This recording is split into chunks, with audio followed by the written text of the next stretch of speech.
The Lisbon Ripper, Portuguese, O Estuprador de Lisboa, was an unidentified serial killer who, between 1992 and 1993, murdered 3 prostitutes in Lisbon, Portugal.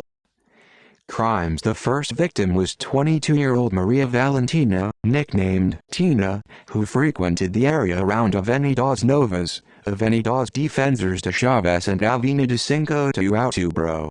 She was found on July 31, 1992 in a large cabin in Povoa de Santo Adrião, lying in a pool of her own blood. She had been strangled, disemboweled, and some of her internal organs had been removed. The second victim, 24-year-old Maria Fernanda, was found on January 27, 1993 in a large cabin in Intercampos by railway construction workers who were working at a nearby railway bridge. She was also disemboweled, and some internal organs had been removed. The third and last victim was 27-year-old Maria João, a resident of the Santo Antonio dos Cavaleiros ghetto who lived alone. She was found on March 15, 1993, near the location of the first victim, of whom she was a friend. Like the previous victims, she was disemboweled, but this time almost all her organs were removed. All the victims were young brunettes named Maria, allegedly prostitutes and drug addicts, and were disemboweled with a sharp object that was not a knife, possibly a scalpel. Investigations. First murders. When the Prevention Service of Homicide Department received a call about the first murder, members of the Judicial Police, PJ, who arrived at the scene were shocked at the brutality of Maria Valentina's murder. The corpse was then given to expert medical examiner José Sombrero, who claimed to have never seen such a thing in 40,000 autopsies and 30 years of experience. In the subsequent investigation, it was revealed that the victim was either a prostitute or drug addict, known from childhood as Tina. Throughout 1992, numerous telephone calls and anonymous letters were received about the murder. Each was investigated but all lacked solid evidence.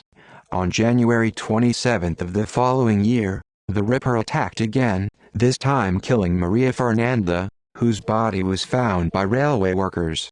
An entire police brigade was mobilized, but nobody doubted that the perpetrator was the same. The body had been shredded, with the same organs removed and near the same area. This time, the killer had also cut off her breasts in the cabin at Intercampos. In the PJ's investigation, it was revealed that, like the first victim, Fernanda was a prostitute. Judicial Police, PJ. The PJ opened the case on January 3, 1993 after the death of Maria Fernanda, investigating both her and Valentina's pasts. 6 men worked 24 hours a day on the same case, and sometimes even with the support of the Drug Trafficking Department, which seconded employees from its nighttime surveillance brigade. There were clues between Lisbon and Cascais about several people relating to their past, but everything was informal, without enough evidence to arrest or even question anyone, lamented Coordinator João de Sousa. The PJ knew that the serial killer, or serial killers, would murder again and soon, but lacked any clues to charge anybody. On March 15, what the PJ feared happened again. The Ripper attacked and killed his third victim, Maria João. She had been mutilated in the same way as Fernanda and Valentina, but this time, all of her organs had been removed. Like the other victims, she too had either been a prostitute or drug addict. However, there was little or no evidence found at the crime scene. No blood, except from the victims' hair, footprints, fingerprints, or glove material. The police had some suspects, but no evidence against them. Ripper's profile. Coroner José Sombrero, through examining his crimes, determined that the Ripper was probably a solitary man, unrelated to his victims and most likely above suspicion. His crimes could be considered perfect, as there were no clues to any potential culprit. The Ripper probably knocked his victims unconscious with strong blows to the head, something he had most likely practiced, then plucked out the heart, liver and lungs, lingering around the bodies but leaving no trace. He kept his victims' faces intact, never clearing away the blood. The three crimes were committed at night, probably at dawn, which explains the absence of witnesses. Suspects on November 30, 2011, 19 years after the murders. One suspect, Jose Pedro Gudes, aged 46, had his name put forward by his son Joel, aged 21, who had applied to appear on The Secret Story, a Casa dos Segredos 2 reality show.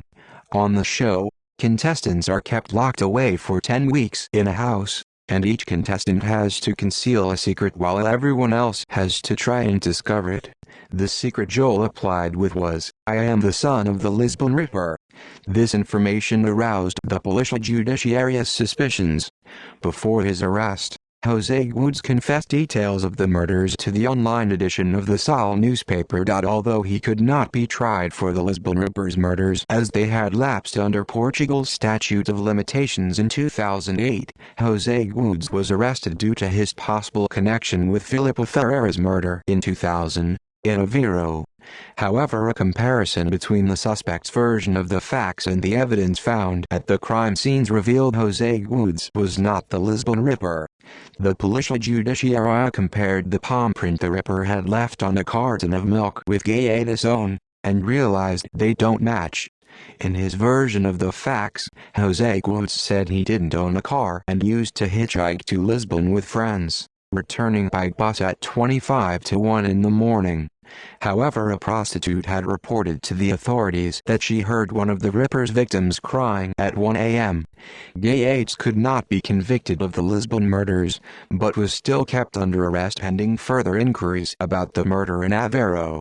In 2013, Jose Gudes was released due to the lack of evidence.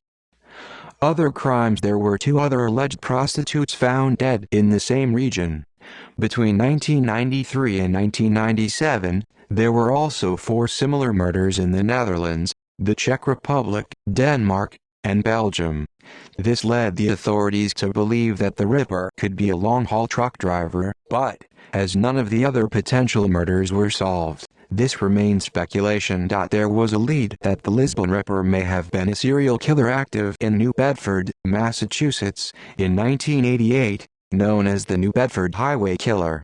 In March 1993, 2 agents from the FBI arrived in Lisbon after the third murder. They brought photos and reports of similar crimes committed in 1988 in New Bedford, where there is a large Portuguese community. According to the FBI's theory, the killer was a member of the Portuguese community in New Bedford, who had left the city and traveled back to Portugal, where he returned to work. A few days later, the PJ arrested a suspect, but he was soon released for lack of evidence. However, the bodies of the victims in Portugal were horribly mutilated and those in New Bedford weren't, and since the 2 agents eventually returned to the USA, no connection could be made, and the identity of that killer remains unknown. Prosecution: in 2005, the statute of limitations on the murders of the other 2 prostitutes in 1990 entered into effect. However, later PJ investigations concluded that although there were similarities among the crimes, they only found evidence to connect the 3 murders from 1992 to 1993. Even if the murderer is discovered in future, he cannot be tried or imprisoned, because under the Penal Code of Portugal, the statute of limitations comes into force 15 years after the crime. In the media in 1996, Francisco Moita Flores wrote a script for a series titled Policias, which portrayed the judicial police investigating deaths caused by a similar murderer. The first episode of the series, renamed to Cidade Despedida and shown on RTP1 in 2010, reported on the daily life of the PJ Brigade, including cases like that of cyclist Pedro Lopes and the modus operandi of the Ripper. The only fictitious element in this adaptation was that the criminal was captured. See also List of fugitives from justice who disappeared. References. External links: puacutblico.pt, July 31, 2007. Correio de Manhã, August 1, 2007. Correio de Manhã, CSI discards Lisbon Ripper case, January 11, 2012.